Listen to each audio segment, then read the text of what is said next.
하늘에 계신 우리 아버지여, 이 시간 말씀을 전하는 제 심령 가운데, 제 마음 가운데 성령으로 조명하심으로 순수한 복음을 밝히 전하게 하시고 선포하게 하여 주시옵소서. 복음을 듣는 우리 원주 장로교회 모든 성도들의 마음 가운데 성령으로 빛을 비춰주심으로 복음을 깨닫게 하시고 믿음이 일어나게 하시고 그 믿음으로 인하여 생명을 얻되 풍성하게 얻는 이 예배 시간 되게 하여 주시옵소서. 감사합니다. 우리 구주 예수님 이름으로 기도합니다. 아멘.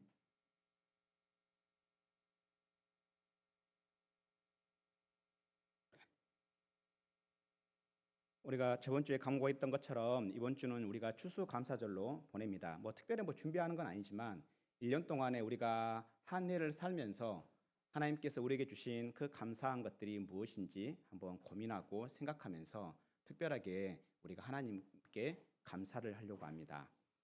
여러분들, 감사를 할 때 어떤 게 진정한 감사입니까? 마음에서 우러나는 것, 물론 그것도 감사 맞습니다. 하지만 그 감사를 할 때 무엇을 가장 먼저 생각해야 될까요? 그렇죠. 감사하는 대상이 무엇을 가장 감사하게 여길 것인지를 생각해야 되는 게 먼저입니다. 내가 좋아하는 걸 해주는 게 감사가 아니고요, 상대방이 좋아하는 것을 하는 것이 감사입니다. 맞죠? 맞지 않습니까? 채식주의자한테 육식을 주면서 감사할 수는 없는 거잖아요. 내가 육식을 좋아한다 해서. 맞죠? 그렇듯이 감사는요, 상대방이 가장 원하고 바라는 것을 베푸는 것이, 아니면 주는 것이, 갚는 것이 진정한 감사입니다. 그래서 우리가 추수감사절 1년에 한 번 있는, 1년을 이제 다 지나가는 그 시점에서 우리가 하나님께 주신 그 감사가 어떠한 감사인지, 그래서 반대로 그 감사에 우리가 어떻게 표현해야 될지를 우리가 이제 말씀을 통해 살펴보려고 합니다. 오늘 봉독한 본문의 앞장 9절을 보면요, 예수님께서 공생의 사역을 하실 때에 여러 동네를 다니시면서 복음을 전하셨습니다. 복음을 전하면서 놀라운 권능도 행하셨습니다. 귀신을 쫓아내기도 하시고요, 또 병든 자나 약한 모든 자를 고치시기도 하셨습니다. 아니, 심지어는 죽은 자를 살리기도 하셨습니다. 그래서 많은 사람들이 그 예수님의 권능을 보고 따라다녔습니다. 많은 사람들이 예수님의 제자가 되려고 했습니다. 하지만 예수님은 자신이 직접 제자를 부르시고 세우셨습니다. 따라온다 해서, 제자가 되고 싶다 해서 그들을 제자를 삼으시지 않으시고 예수님께서 직접 제자에게 찾아가시고 그들을 부르시고 그들을 제자로 세우셨습니다. 그 제자들은 예수님께서 세우신 그 제자는 베드로로 시작해서 예수님을 팔았던 가룟 유다까지 12명입니다. 그리고 예수님은요, 그 제자들에게 예수님께서 행하셨던 그 권능을 제자들에게도 주었습니다. 예수님이 제자들에게 그렇게 놀라운 권능을 주신 이유가 뭘까요? 왜 줬을까요? 베풀라고. 그렇죠. 그렇게 말할 수 있는데, 다시 조금 더 이제 성경의 말을 빌리자면, 제자들도 예수님처럼 예수님 하시던 그 일들을 하도록 하기 위해서입니다. 그래서 제자들도요, 예수님께 그 권능을 받아가지고 제자들도 예수님과 똑같이 귀신을 쫓아내고요, 모든 병든 자, 약한 자를 고쳤어요. 심지어는요, 죽은 자도 살렸습니다. 그래서 예수님께서 제자들에게 주신 그 권능은요, 아주 놀랍고 특별하고 중요한 권능입니다. 그런데 예수님께서 제자들에게 이러한 권능을 주신 진짜 이유가 따로 있습니다. 뭘까요? 전도라고 우리는 이야기를 해요. 쉽게 말하면 전도하려고, 좀 더 고상하게 말하면 하나님 나라를 확장하기 위해서입니다. 우리는 복음을 전함으로, 제자들은 복음을 전함으로 하나님 나라를 확장하기 위해서 우리 예수님께서는 제자들에게 예수님께서 가지고 계셨던 그 권능을 주셨습니다. 그래서 예수님은 그렇게 제자들에게 권능을 주시고, 그래서 2명씩 2명씩 짝을 지어서 유대인들이 사는 여러 동네로 보냈습니다.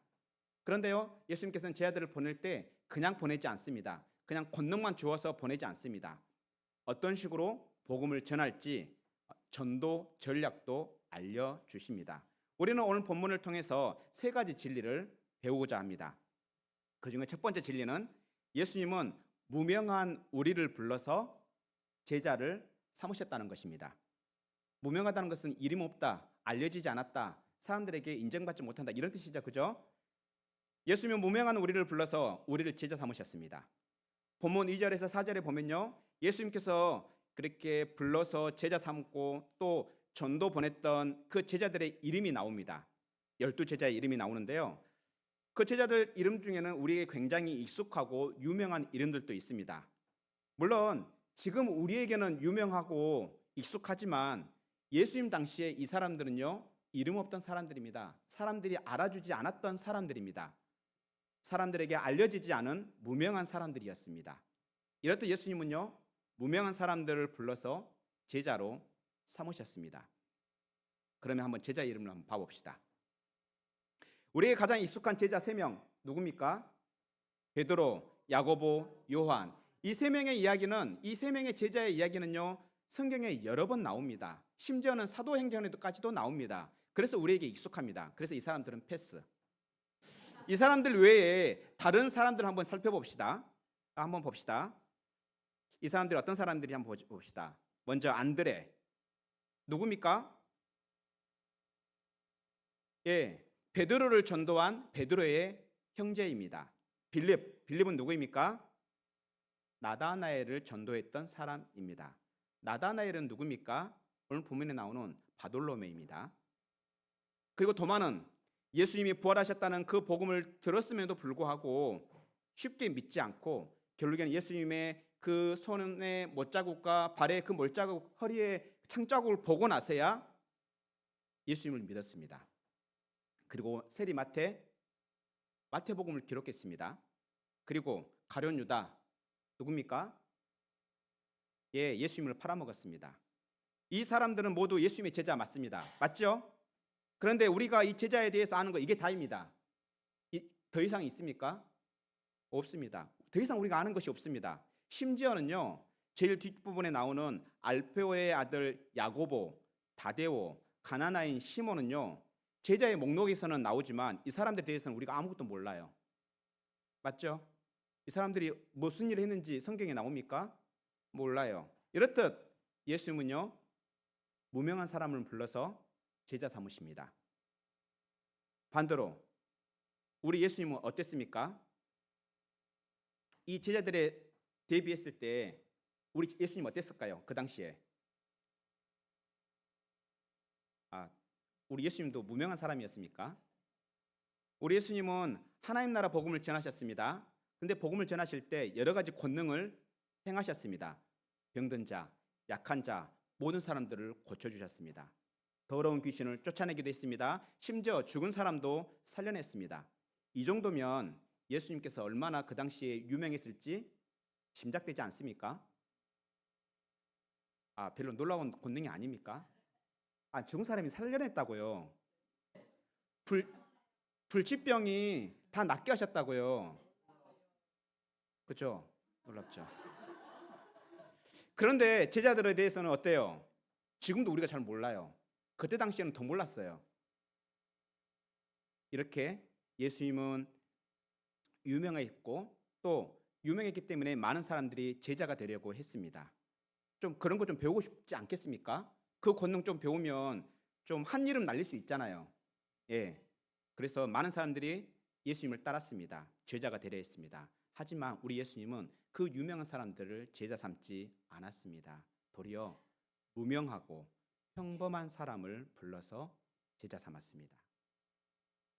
예수님께서 왜 이렇게 하셨는지 솔직히 저는 이해가 안 됩니다. 여러분은 이해가 됩니까? 예수님이 이 땅에 오신 목적이 무엇입니까? 하나님 나라 복음을 전해서 사람들을 구원하려고 오신 것 아닙니까? 만약 여러분이 어떤 사람을 제자 삼아야 한다면 어떤 사람을 제자 삼아야지 하나님 나라 복음을 더 효과적이고 더 빠르게 전할 수 있을 것 같습니까? 이왕이면 유명한 사람이겠죠? 이왕이면 똑똑한 사람 아니겠습니까?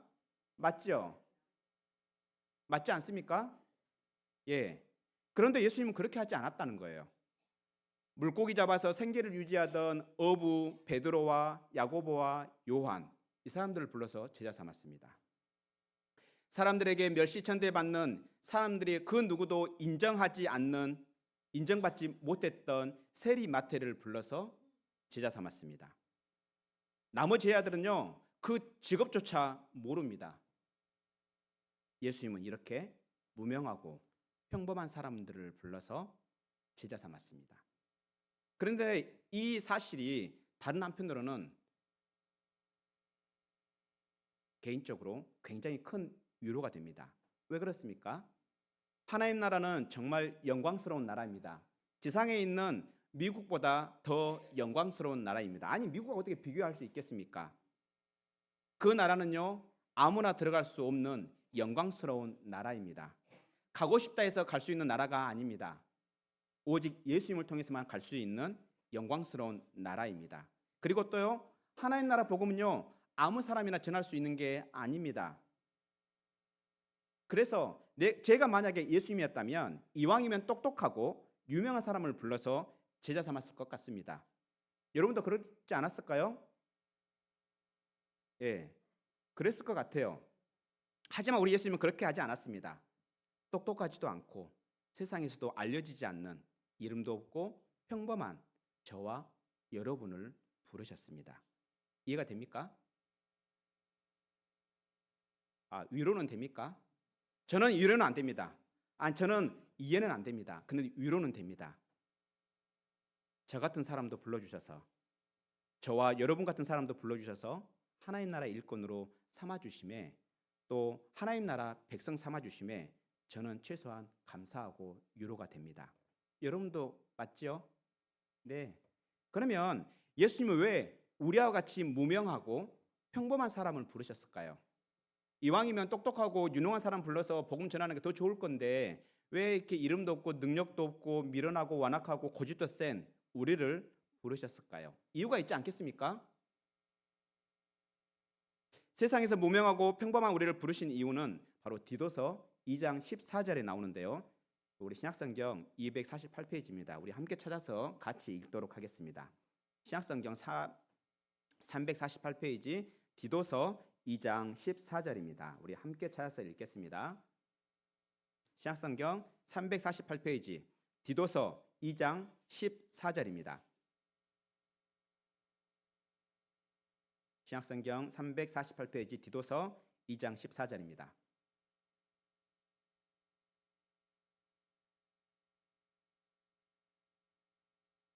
같이 읽겠습니다. 시작. 그가 우리를 대신하여 자신을 주심은 모든 불법에서 우리를 속량하시고 우리를 깨끗하게 하사 선한 일을 열심히 하는 자기 백성이 되게 하려 하심이라. 아멘. 무명했던 우리를 부르신 이유는 하나님이 먼저 우리를 아시고 우리를 사랑하셨기 때문입니다. 그래서 하나님은요, 우리를 대신해서 예수님을 십자가에 못 박아 죽이셨습니다.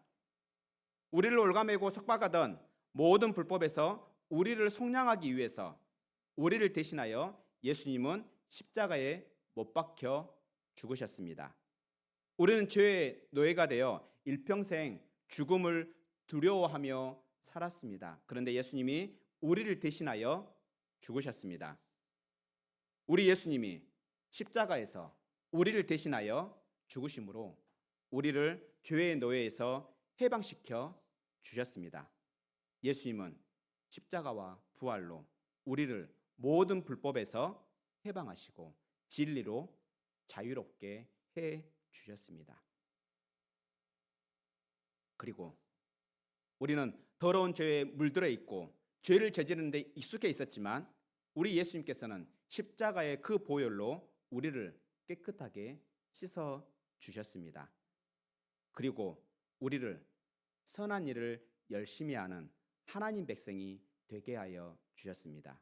이것이 예수님이 무명한 그리고 평범한 우리를 부르신 이유입니다. 이 사실을 믿습니까?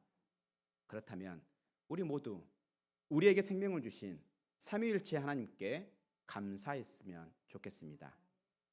아버지 하나님은 무명한 우리를 불러서 구원해 주시고 하나님의 백성으로 삼아 주셨습니다.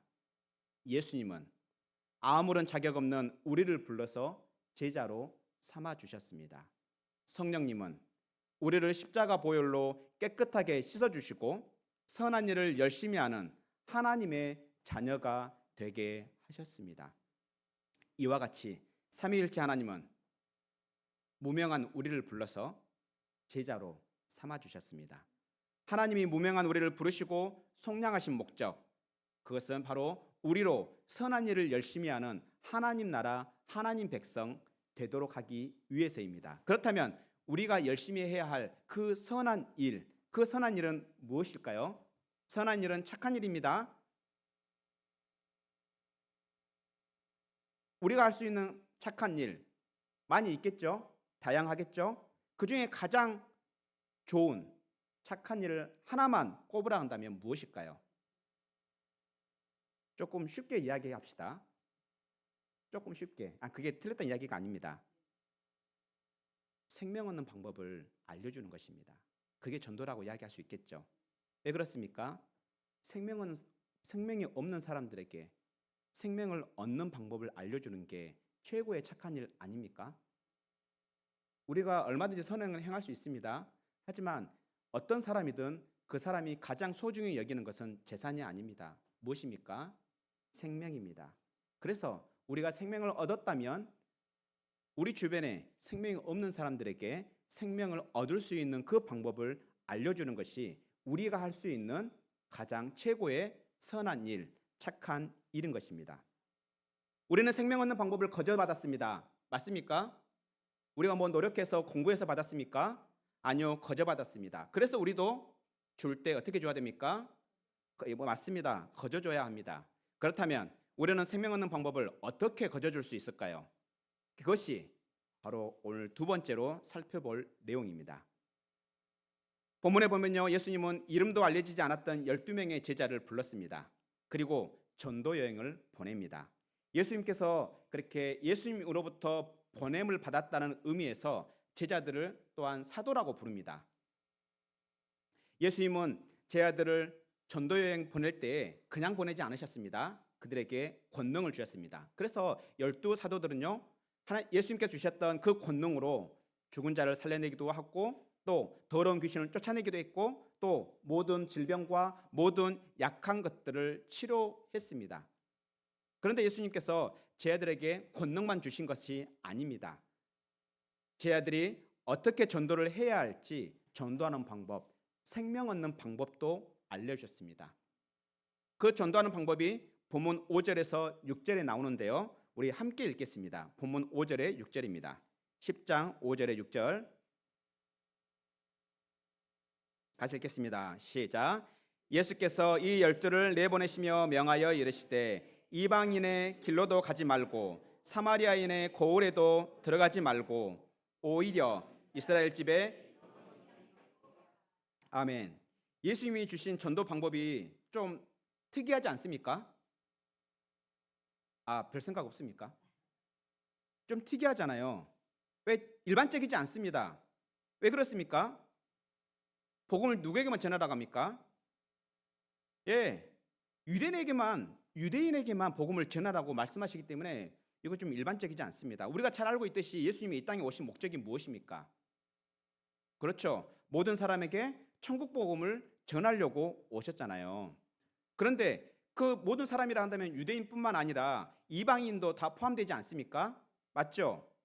이 유대인뿐만 아니라 이방인들도 구원하기 위해서 그들에게 천국 복음을 전하기 위해서 이 땅에 오셨는데 정작 예수님께서 지금 제자들을 보내시면서 하시는 말씀이 이스라엘 집에 잃어버린 양을 에게만 가라라고 하시는 겁니다. 우리도 그렇게 해야 됩니까, 그러면?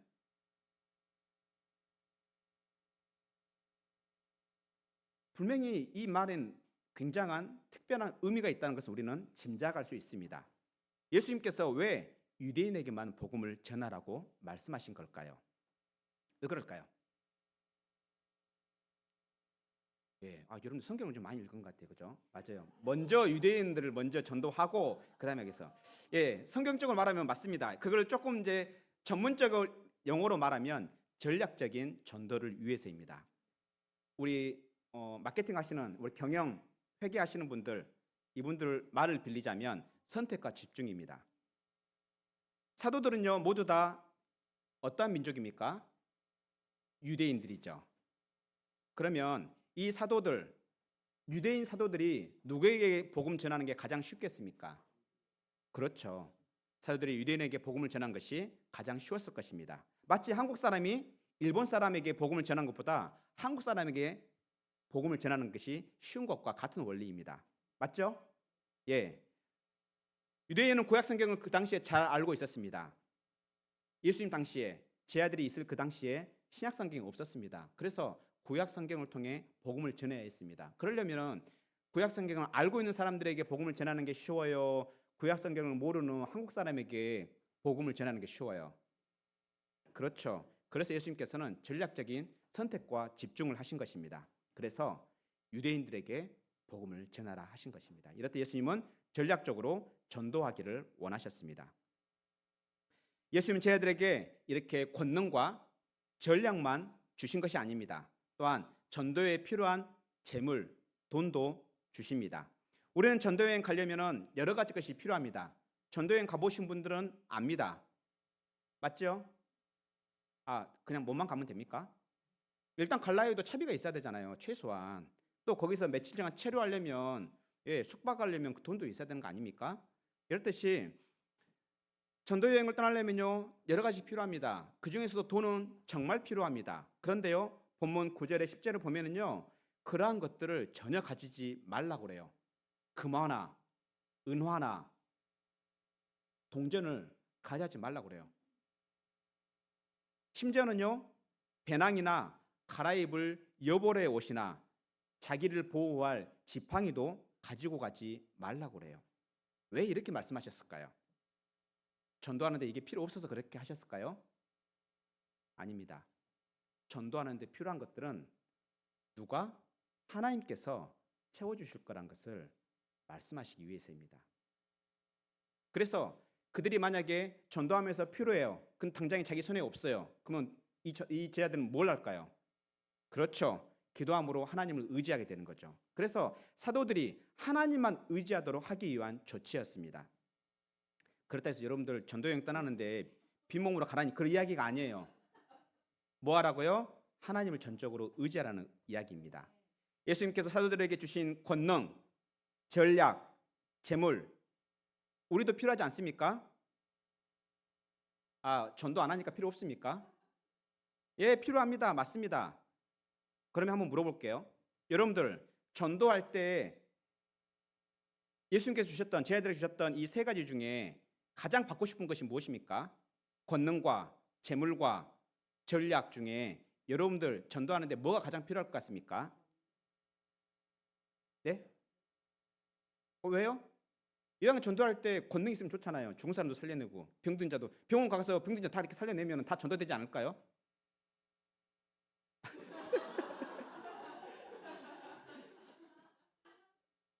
네. 아마 사람에 따라 다를 거예요. 여러분들의 상황에 따라 다를 거예요. 만약 집에 불편한 분이 있으면 권능이 필요할 거고 또 궁핍한 분들은 재물이 있었으면 좋겠다 이런 분들이 있을 거예요. 그런데요 물론 권능도 필요합니다. 재물도 필요합니다. 하지만 무엇보다도 우리에게 필요한 것은 전략입니다. 왜 그렇습니까? 권능과 재물은요 이미 우리가 다 알고 있어요. 뭐 더 이상 알 게 있나요? 없어요. 또 심지어는 우리가 전도할 때요 실제 이런 권능과 재물을 공급함을 받아요. 실제 선교지에서 죽은 사람이 살아나는 일들도 있어요. 심지어는 에이즈 지금 고칠 수 있는 병입니까? 심지어는요 우리 교단에 그 남아공으로 파송되었던 노록소 선교사님이 열 몇 명의 흑인 아이들을 입양했어요. 근데 남아공에 있는 아이들이 대부분이 에이즈 걸려 있어요. 왜 그렇습니까? 그 부모들이 에이즈 걸려 있기 때문에 에이즈 걸려 있는 아이들이 많아요. 그러면 입양한 아이들 중에는 에이즈 걸린 애들이 많이 있어요. 그런데 희한한 일이 생깁니다. 가정 예배 드리는 중에 한 아이가 에이즈가 다 나와버렸어요. 그러면 이거 지금 성경이 말하는 권능하고 같은 권능입니까? 다른 권능입니까? 예, 같은 권능입니다. 그래서 우리가 전도할 때 권능과 재물은요 얼마든지 경험할 수 있습니다. 하지만 우리는 정작 전략을 잘 모릅니다. 그래서 우리는 오늘 이 시간에 예수님께서 우리에게 주신 그 전도 전략을 좀 면밀하게 살펴볼 필요가 있습니다. 그래서 그 전략을 좀 자세히 보겠습니다. 전도는요 선택과 집중으로 해야 합니다. 본문 5절에 6절에 보면 예수님은 사도들에게 이방인에게나 사마리아인에게 가지 말라고 합니다. 오직 이스라엘의 잃어버린 양에게 먼저 가라고 하십니다. 그렇다면 우리도 마찬가지 주변에 믿지 않는 사람들보다는 믿다가 낙심한 사람들, 잃어버린 양에게 먼저 갈 필요가 있습니다. 제 아들이 유대인에게 복음을 전했듯이 우리도 쉽게 복음을 전할 수 있는 사람부터 복음을 전해야 합니다. 그리고 나서 믿지 않는 사람에게 관심을 확장해서 복음을 전해야 합니다. 마치 복음이 예루살렘에서 시작해서 온 유대와 사마리아와 땅끝까지 전해진 것 같은 원리입니다. 그리고 두 번째로 복음은 명료해야 합니다. 본문 7절에 예수님께서 제자들에게 선포할 말씀 한번 봐보십시오. 그 말씀이 무슨 말씀입니까? 네, 천국이 가까이 왔다. 와, 엄청 간단하지 않습니까? 말 그대로 천국 복음입니다. 이것저것 갖춘 후에 전도하려고 하는 것보다 간단하게 할 수 있는 것부터 해야 합니다. 믿지 않는 사람에게 정말 필요한 것은요 물질이 아닙니다. 장황한 말이 아닙니다. 알아들을 수 없는 말이 아닙니다. 생명입니다. 생명 살리는 복음입니다. 그래서 우리가 전하는 그 복음을 전할 때 복음을 전하는데 능숙해야 합니다.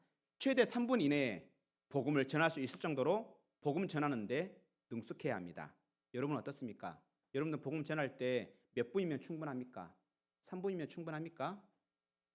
그렇지 않다면 다시 한번 자기 자신을 돌아보기 바랍니다. 복음은요 간단 명료해야 합니다. 그 다음에 세 번째로 복음을 전할 때 하나님 아버지를 의지해야 합니다. 본문 9절에 10절에 보면요 예수님은 제자들에게 돈이나 물질을 가져가지 말게 합니다. 하나님만을 의지하게 합니다. 왜냐하면 전도는 실제로 우리가 하는 것 같지만 실제로는 삼위일체 하나님께서 역사하시는 일이기 때문입니다. 우리가 복음을 전하지만 실제 생명을 살리는 것은 하나님께서 하시기 때문입니다. 그래서 우리가 전도 나갈 때 하나님께서 구원하시기로 작정한 영혼을 만나게 해주십니다. 그리고 우리가 예수님의 십자가와 부활을 전할 때 성령님은요 불신자의 마음을 열어 복음을 듣게 하시고 믿게 하십니다. 이래도 전도는요 우리가 하는 것 같지만 실제적으로는 삼위일체 하나님께서 하십니다. 그래서 우리는 복음을 전할 때 반드시 기도해야 하는 것입니다. 기도함으로 하나님을 의지해야 합니다. 그리고요 복음을 전할 때 무례하면 안 됩니다. 본문 11절에 예수님은 복음에 합당한 자를 찾아내라라고 명령하십니다. 복음에 합당한 자를 찾아내라. 찾아내라 하면은 막 물불 안 가리고 하는 것처럼 느끼는데요. 아니에요. 이 찾아내다라는 단어가 헬라어 단어가 그런 의미가 아닙니다. 그 찾아내라로 번역된 헬라어 단어는요. 조심스러운 방법들을 사용해서 어떠한 것을 찾으려고 조사하고 물어보는 것을 의미합니다. 즉 우리는 복음을 전할 때 다짜고짜 예수님 믿으라고 말하는 것보다 조심스럽게 상대방의 동의를 구하고 복음을 전해야 합니다. 만약에 상대방이 복음을 받아들인다면 우리는 복음을 좀 더 자세하게 전해야 하는 것입니다. 이렇듯이 복음 전할 때 무례하면 안 됩니다. 그리고 정말 중요한 것이 있습니다. 뭘까요? 이보다 더 중요한 게 더 있나? 이게 우리 성경에서는 잘 안 나타나요. 정말 중요한 것은 뭐라면 지속적으로 계속 전해야 합니다. 본문 6절에서 예수님께서 제자들에게 가라고 돼 있죠. 근데 그 가라라는 단어가 계속해서 가라라는 의미입니다. 또 본문 7절에 보면 복음을 전파하라고 하죠. 근데 그 전파라는 게 지속적으로 전파라는 의미입니다. 이렇듯 복음은요, 어쩌다 한번 전하는 것이 아닙니다. 이벤트가 아닙니다. 계속해서 나가야 합니다. 눈이 오든 비가 오든 지속적으로 전파해야 합니다. 이렇듯 복음은 지속적으로 계속해서 전하는 것이 중요합니다. 이렇게 해서 예수님께서 우리에게 가르쳐 주신 전도 전략 5가지, 앞 글자만 딱 이렇게 떼서 보면 선명의 신지입니다. 선명의 신지, 선택과 집중, 명료한 복음, 주를 의탁, 신중한 태도, 그 다음에 지속적인 전파. 어렵습니까? 네, 예수님 우리에게 알려주신 이 전도 전략 절대 어려운 거 아닙니다. 맞죠? 정말 쉽습니다. 말 그대로 그냥 하면 됩니다. 선택과 집중, 그 전략으로 명료하면서도 하나님을 의탁하며 복음을 전하면 됩니다. 그리고 무례하지 않게 신중하게 복음을 전하되 계속해서 전하면 됩니다. 우리가 뭐 똑똑할 필요도 없습니다. 그리고 그렇게 하면 우리 하나님은요, 잃어버린 양을 우리와 만나게 할 것입니다. 우리는 복음으로 그 하나님의 잃어버린 양을 찾게 될 것입니다. 여기까지 정리해 봅시다. 우리 예수님은 무명한 우리를 부르셨습니다. 예수님께서 무명한 우리를 불러주신 것도 정말 감사할 일인데, 하나님 나라의 영광스러운 일들을 할 수 있도록, 우리도 참여할 수 있도록 우리에게 기회를 주십니다. 우리는 천국 복음을 전함으로 하나님 나라를 확장하는 일에 참여하게 됩니다. 하나님은 복음을 전하는데 필요한 모든 것을 공급해 주십니다. 그래서 우리는 전도에 필요한 것이 있다면 우리는 하나님께 구하면 됩니다. 기도로 구하면 됩니다. 그리고 꾸준히 지속적으로 나가면 됩니다. 그리고 전하면 됩니다. 포기하지 말고 전하면 됩니다. 이렇듯 복음 전하는 일, 복음 전략은요, 그리 어려운 게 아닙니다. 단지 우리에게 익숙하지 않을 뿐입니다. 맞죠? 예, 결코 어려운 게 아닙니다. 익숙하지 않을 뿐입니다. 그리고 복음을 전할 때 우리가 잊지 말아야 할 것이 있습니다. 바로 그것이 오늘 우리가 알아야 할 세 번째 진리입니다. 복음을 전하고 그 결과를 하나님께 맡겨야 하는 것입니다. 본 14절에 보면 우리가 전하는 복음을 모든 사람이 받아들이지 않을 것이라고 예수님께서는 말씀하십니다. 그렇습니다. 우리가 복음을 전할 때 모든 사람이 복음을 받아들이지 않을 것입니다. 그래서 우리는 거부당할 것을 예상하고 있어야 합니다. 물론 우리가 복음을 전하면 모든 사람이 받아들이면 좋죠. 그런데 거의 대부분이 복음을 받아들이지 않습니다. 성경에서는요, 심지어는 우리 4가지 밭 비유 알죠? 4가지 밭 중에 복음의 열매가 맺어지는 밭은 몇 개입니까? 그러면 퍼센트에 따지면 몇 퍼센트입니까? 그렇습니다. 예, 잘해야 25%입니다. 그 중에 지금 여기에 앉아 있는 여러분들은 그 25%에 속한 겁니까? 예, 그런다면 참 감사한 일입니다. 그렇죠? 이렇듯 우리는 복음을 전할 때 거부당할 것을 예상해야 합니다. 모든 사람이 복음을 영접하지는 않습니다. 일부 사람만 복음을 영접합니다. 우리가 어떻게 할 수 있는 것도 아니에요. 그죠? 우리가 복음을 전할 때 많은 사람이 우리를 거부할 것입니다. 하지만요, 사람들이 우리를 거부한다 해서 우리가 거부당한 것이 아닙니다. 그렇게 생각해서는 안 됩니다. 왜 그렇습니까? 우리가 복음을 전하는 건 누구의 일을 하는 겁니까? 그렇죠. 예수님의 명령을 따라서 하는 것입니다. 그래서 우리를 거부하는 것은 우리를 거부하는 것이 아니라 누구를 거부하는 겁니까? 우리를 보내신 예수님을 거부하는 것이고 예수님을 보내신 하나님을 거부한 것입니다. 그래서 복음을 전하다가 거부를 당하거든 자신이 거부당했다고 생각하지 말기 바랍니다. 사람들이 우리를 거부한 것이 아니라 우리를 보내신 예수님을 거부한 것이기 때문입니다. 그래서 거부를 당하더라도 당황하지 말고 낙심하지 말고 포기하지 말고 계속해서 가기 바랍니다. 전하기 바랍니다. 대신에 복음을 받아들일 사람이 어딘가에 분명히 있다는 것을 믿고 다른 것으로 계속해서 가기 바랍니다. 우리가 복음을 전하는 것은 마치 보물찾기와 비슷합니다. 우리는 복음을 전할 때 보물찾기를 하듯이 하나님의 백성을 찾아야 합니다. 생각보다 가까이 있을 수도 있습니다. 우리가 보물을 찾아봐서 알겠지만 돌을 떠들어 본다 해서 반드시 보물이 있는 것은 아닙니다. 맞죠? 예, 보물을 찾을 때보다 허탕칠 때가 더 많지 않습니까? 맞습니다. 그래서 우리는 부지런히 찾아다녀야 합니다. 왜 우리는 보물찾기 할 때 부지런히 찾아다닙니까? 그게 답니까? 상 타려고 하는 거 아닙니까? 선물 타려고 그런 거 아닙니까? 예, 물론 뭐 찾는 데에 그냥 그 자체의 기쁨이 물론 있을 수 있어요. 근데 궁극적인 목적은 그거 아니잖아요. 상품 타려는 거잖아요. 상을 타고 싶은 게 맞잖아요. 우리는 복음으로 하나님의 백성을 찾는 것 그리고 보물찾기 서로 비슷해 보입니다. 맞죠? 그런 측면에 보면 맞잖아요. 그죠? 우리는 보물 어디 있는지도 몰라요. 하나님의 백성, 하나님께서 구원하시기로 작정한 그 백성이 어디에 숨어 있는지 우리는 몰라요. 그래서 우리는 복음을 전함으로 그 복음에 반응하는 사람들이 하나님의 백성임을 알고 그들을 하나님께로 인도하는 것입니다. 물론 과정은 비슷해 보일지 모르지만 결과는 완전히 다릅니다. 우린 보물찾기 하다가 저는 유독 보물찾기를 하다가 보물 찾아본 적이 별로 없어요. 다른 사람은 정말 많이 찾던데 막 2개, 3개, 4개 찾고 그러던데 저는 그럼에도 불구하고 진짜 못 찾았어요. 여러분도 마찬가지. 여러분 중에 물론 찾은 사람 있겠죠. 제가 시기하는 사람도 있을지 몰라. 어떤 사람은 막 3개, 4개 찾은 사람도 있을 수 있어. 여러분들 어떻습니까? 보물을 찾다가 만약에 하나도 못 찾으면 어떻게 됩니까? 그 모든 수고가 헛되고 헛되니 모든 것이 헛되도다 이렇게 되지 않습니까? 맞죠? 진짜 헛되잖아요. 하나도 못 찾으면 그렇죠. 1시간 내내 그렇게 고생했는데 하나도 못 찾으면 어떻게 돼요?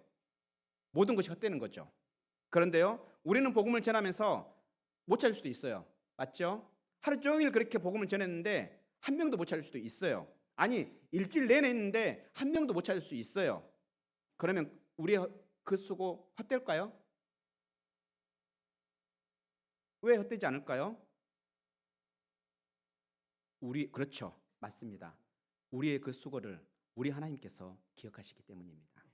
반대로 우리가 복음을 전하다가 가뭄에 콩나듯 하나님 백성을 찾았다면 하나님께서는 우리에게 또한 상을 주실 것입니다. 이와 같이 우리가 복음을 전하는데 실패하든 성공하든 우리는 하나님께 상을 받게 됩니다. 그래서 세상적인 보물찾기와는 근본적으로 다릅니다.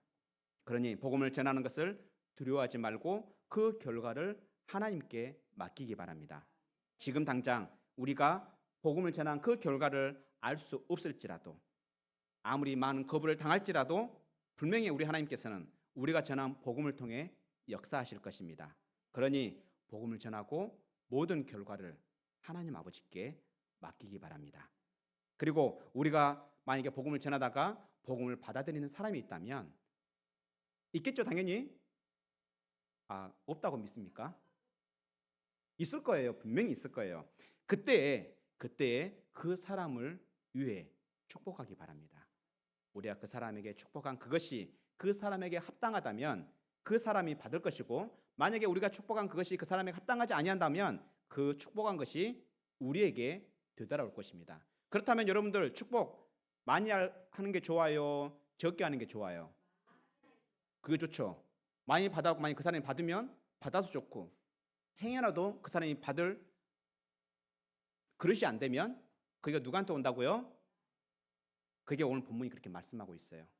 그래서 우리는 그렇게 복음을 받아들이는 사람들에게 축복했으면 좋겠습니다. 말씀을 맺으려고 합니다. 하나님께서 예수님을 이 땅에 보내신 목적이 무엇입니까?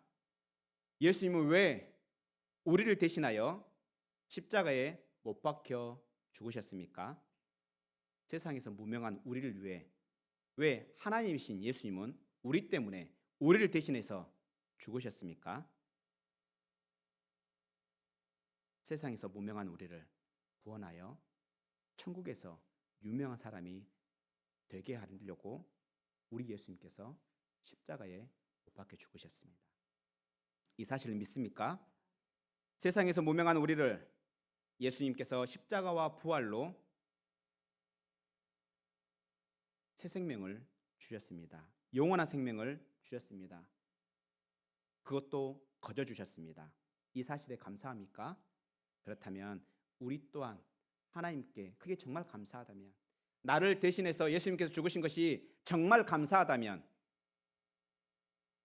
하나님 아버지께 그 감사를 표현했으면 좋겠습니다. 우리가 최고의 것을 받았다면, 그것을 정말 최고의 것을 받았다는 것을 믿는다면 우리도 최고의 것으로 하나님께 감사하기 바랍니다. 우리가 하나님께 드릴 수 있는 최고의 것, 그것이 무엇이겠습니까? 하나님이 원하시고 바라시는 것, 그게 아니겠습니까? 하나님께서 원하시고 바라시는 것, 그것이 무엇입니까? 하나님께서 잃어버린 양을 찾는 것입니다. 우리가 복음을 전함으로 잃어버린 영혼을 찾는 것입니다. 오늘은 추수감사주일입니다. 추수감사주일을 맞이하여 우리가 드릴 수 있는 최고의 감사가 무엇인지를 전한 이유가 바로 여기에 있습니다. 최고의 감사를 드리는, 최고의 감사를 하나님 아버지께 드림으로 하나님 아버지께 복을 받는 우리 온주시 장로교회 모든 성도들이 되기를 축원합니다. 기도하겠습니다.